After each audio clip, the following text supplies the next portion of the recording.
I am Jansan Marquez, a student midwife. In today's video, I will discuss to you the theories of labor, signs of labor, and stages of labor. First, we have to discuss the theories of labor. The first theories of labor is the fetal adrenal response theory.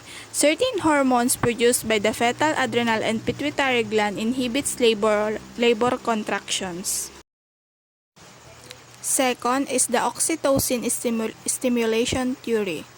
Oxytocin stimulates uterine contraction. Third is the uterine stretch theory. Any hollow muscular organ when stretched to capacity will contract and empty. Fourth is the theory of aging placenta. As the placenta ages, progesterone production decreases while prostaglandin and estrogen level rise. Fifth is the progesterone deprivation theory.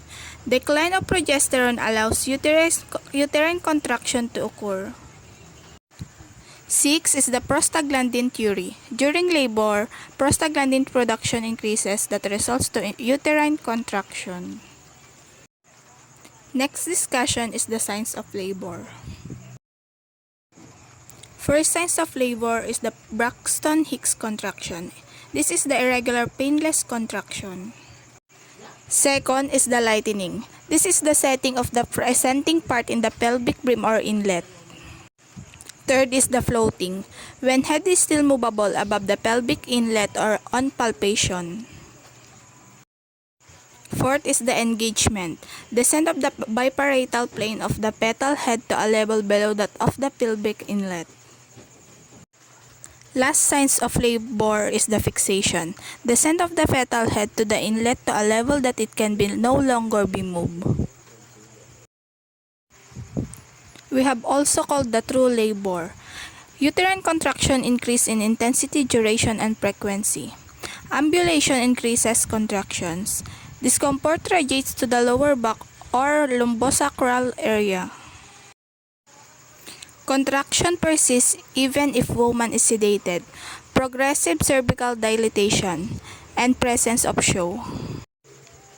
In false labor, no increase in intensity, duration, and frequency of uterine contractions. Contractions disappear with ambulation, and discomfort remains in the abdomen. Then, contraction stops when woman is sedated, absence of cervical dilatation, and the absence of show.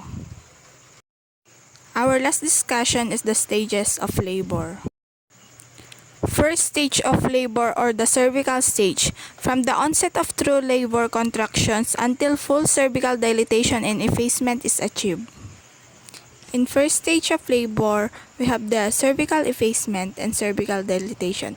Cervical effacement is the shortening of the cervical canal from a length of about 1 to 2 cm. Cervical dilatation is the widening of the cervical canal. Second stage of labor or the expulsive stage, from full cervical dilatation and effacement until the birth of the baby. Third stage of labor or the placental stage, from delivery of the baby until the expulsion of the placenta.